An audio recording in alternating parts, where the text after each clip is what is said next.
देश में corona virus के संक्रमण का ग्राफ जो है वो कम हो रहा है, लेकिन आंकड़ों में हालांकि हर दिन इजाफा जरूर हो रहा है। स्वास्थ्य मंत्रालय ने हाल ही में इस बात की भी जानकारी दी है कि कोरोना वैक्सीन जल्द ही आ सकती है और जल्द ही लोगों में इसको बांटा भी जा सकता है। जनवरी का ये समय दिया गया है कि जनवरी में किसी भी हफ्ते में कोरोना की वैक्सीन आ सकती है। स्वास्थ्य मंत्रालय की इस जानकारी के बाद से लोगों ने राहत की सांस जरूर ली है, लेकिन संकट अभी भी कम नहीं हुआ है। स्वास्थ्य मंत्रालय की ओर से जारी आंकड़ों के मुताबिक पिछले 24 घंटे में कोविड-19 के 22,273 नए मामले सामने आए हैं, जबकि 251 लोगों की मौत हुई है। नए केस सामने आने के बाद देश में अब तक कोरोना संक्रमित मरीजों की कुल संख्या 1,01,69,118 तक पहुंच गई है। स्वास्थ्य मंत्रालय के मुताबिक देश में अब तक 97,40,108 लोग ठीक भी हो चुके हैं, जबकि इस समय 2,81,667 एक्टिव मामले हैं और पिछले 24 घंटे में हुई मौतों के बाद देश में मृतकों की संख्या बढ़कर के अब 1,47,343 तक पहुंच गई।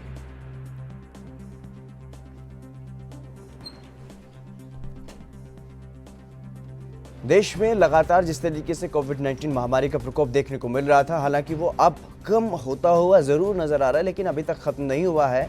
और ऐसे में साफ तौर पर जिस तरीके से स्वास्थ्य मंत्रालय की तरफ से जानकारी दी गई है, ये राहत भरी खबर है कि जनवरी के किसी भी हफ्ते में कोरोना वैक्सीन आ सकती है। लोगों में कोरोना की वैक्सीन जो है उसका टीकाकरण शुरू हो सकता है, यानी कि अब कहीं ना कहीं डरने की जरूरत बिल्कुल भी नहीं रही, क्योंकि पहले ही अगर बात की जाए तो देश में कोरोना की स्थिति में सुधार हो गया है। देश में अब कोरोना के इतने मामले सामने नहीं आ रहे हैं जितने पिछले कुछ समय पहले सामने आ रहे थे।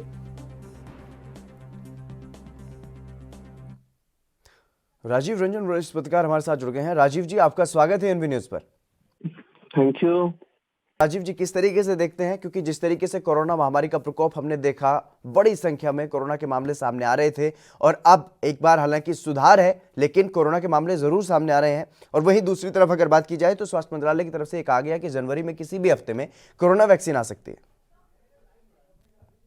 देखिए, इसमें एक जो महत्वपूर्ण बात यह है कि बिल्कुल आपने सही कहा कि कोरोना के केसेस में काफी कमी आ गई है और जो एक्सपर्ट्स हैं उन्होंने कहा भी था कि ये जनवरी आते आते ये जो वायरस है कमजोर पड़ जाएगा और इस स्थिति में सुधार होने लगेगी।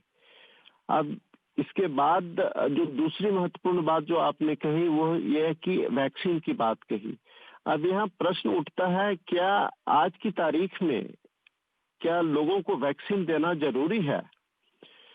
ऐसा भी हो सकता है। मुझे ऐसा लगता है कि जब तक आप सभी लोगों को वैक्सीन देंगे या दे पाएंगे, तब तक कोरोना एक डिजीज के रूप में ये खत्म ही हो जाए और इसका दोबारा आना या दोबारा अगर आता है तो उसमें ये वैक्सीन कितना कारगर होगा जी, तो इसके बारे में भी हम श्योर नहीं।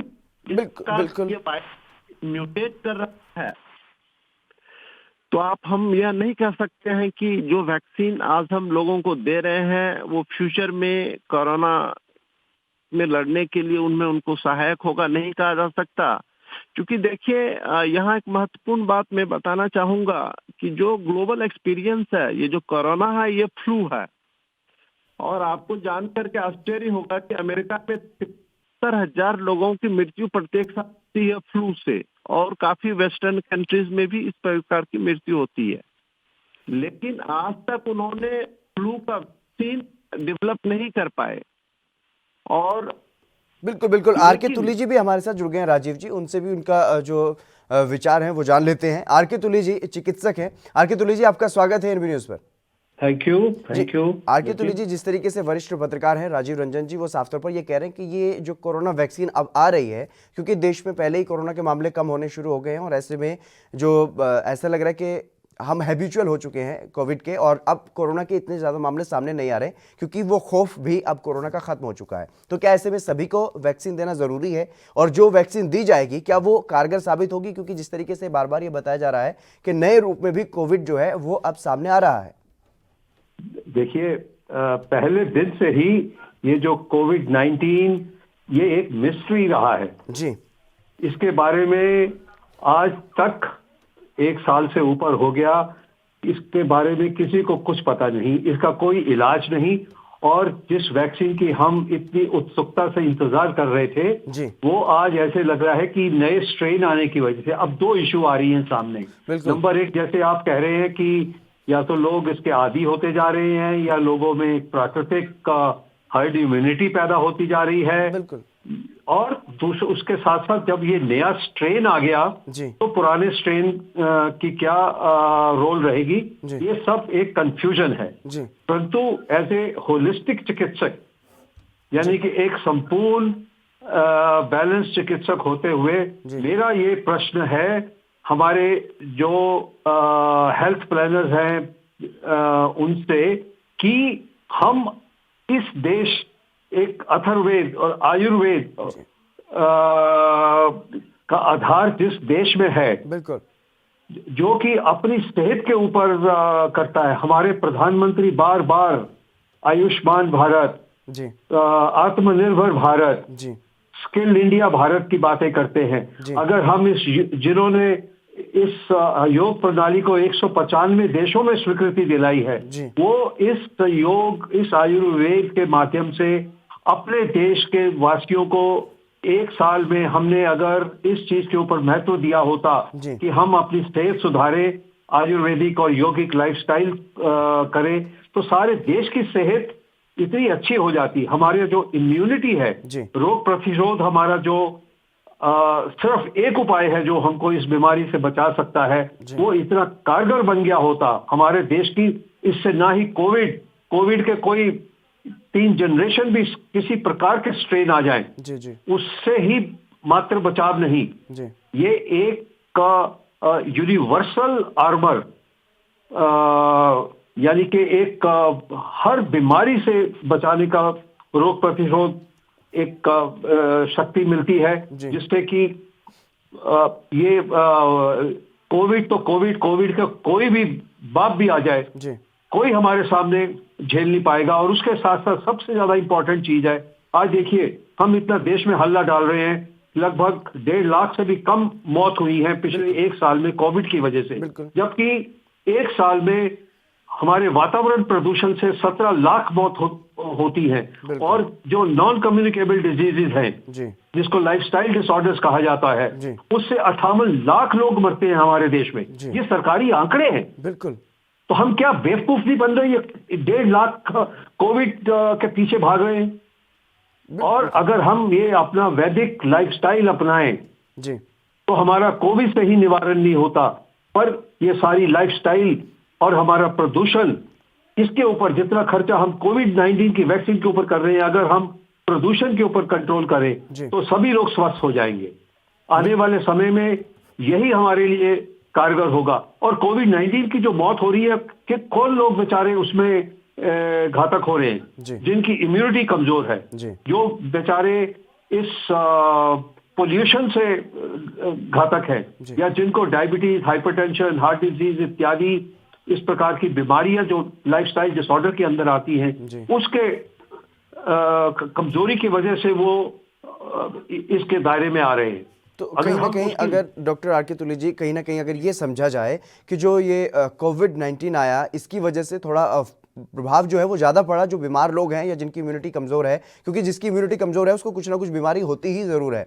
तो ऐसे में अगर जो अब की स्थिति जो देखी जाए, जो लॉकडाउन का समय रहा उस दौरान एक्सीडेंट भी कम हुए और प्रदूषण के स्तर में भी काफ़ी सुधार देखने को मिला। इसके अलावा और भी तमाम बातें जो हैं वो काफ़ी सुधरती हुई दिखाई दी, लेकिन एक बार फिर से जब अनलॉक हुआ देश में तो फिर से वही समस्याएं अब एक बार फिर से हमारे सामने आने लगी हैं। तो ऐसे में जो हमारा ये कह सकते हैं कि बेसिक इंफ्रास्ट्रक्चर जो है हमारे देश का, जिस तरीके से वातावरण की आपने बात की, प्रदूषण की बात की, तो उस पर हमें ध्यान देने की ज्यादा जरूरत है, ना कि कोरोना वैक्सीन पर, क्योंकि कोरोना वैक्सीन महज एक फ्लू साबित हुआ है। आपके अनुसार?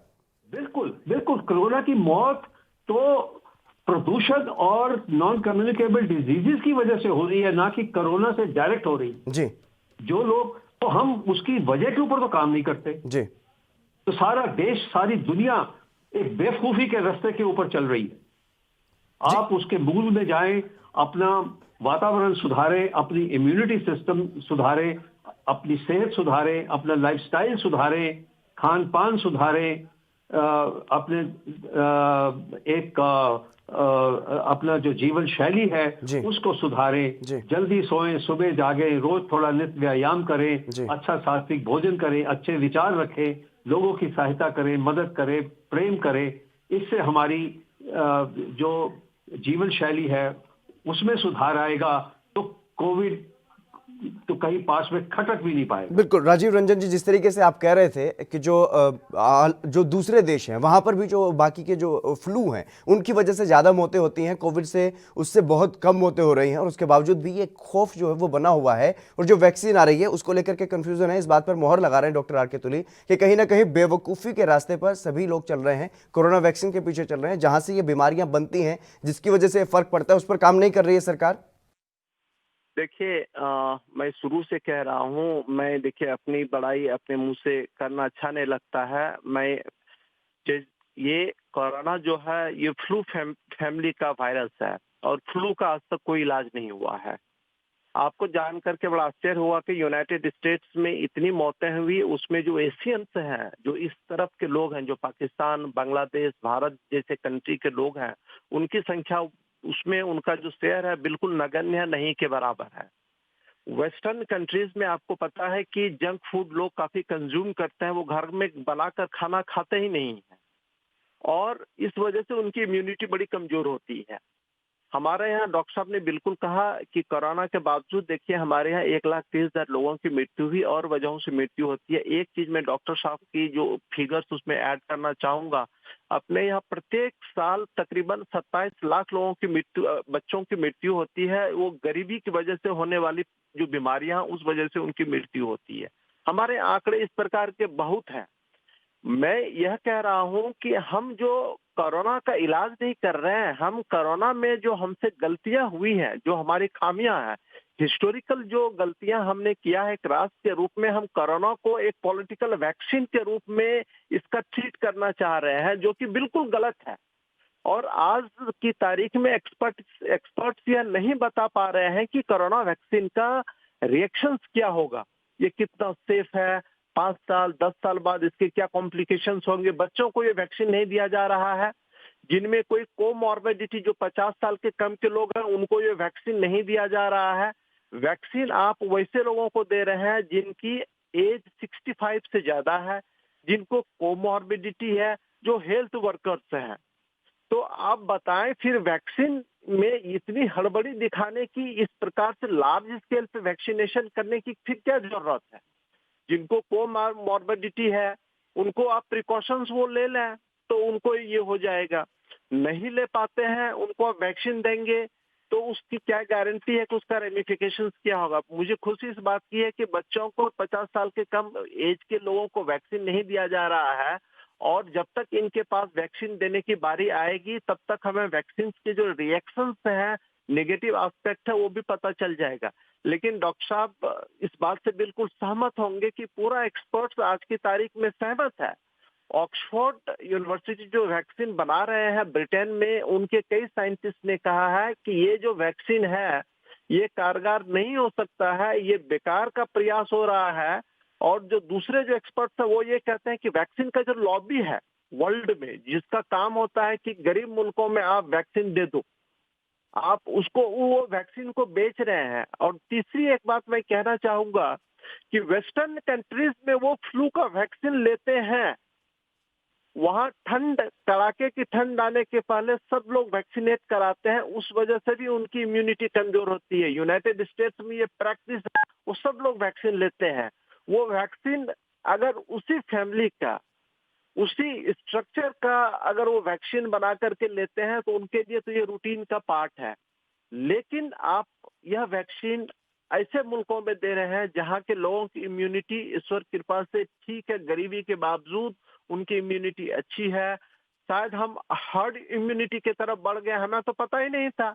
हमारा तो देखिए 21वीं सदी में, हमें आज की तारीख में हमें सोशल डिस्टेंसिंग का पता ही नहीं था।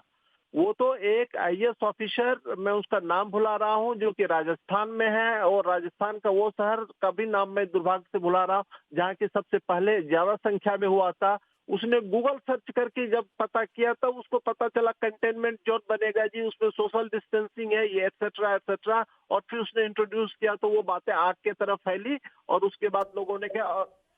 एक बहुत महत्वपूर्ण बात राजीव जी आपने कही है। डॉक्टर आर के तुली जी से उस बारे में पूछ लेते हैं। डॉक्टर आर के तुली जी, जो वैक्सीन लगाई जाएगी लोगों को, क्या उससे जो हमारी नेचुरल इम्यूनिटी है, भले ही हम तमाम परेशानियों का सामना करना पड़ता है, हमें प्रदूषण भी है और खान पान भी अच्छा नहीं है, गरीब लोग बहुत ज़्यादा हैं, उनको वैसे ही कुपोषण के शिकार भी होते हैं बहुत ज़्यादा बच्चे, जैसे कि बताया 27 लाख बच्चों की मौत हो जाती है, राजीव जी ने बताया, देश के आंकड़े हैं कुपोषण की वजह से बचपन में ही।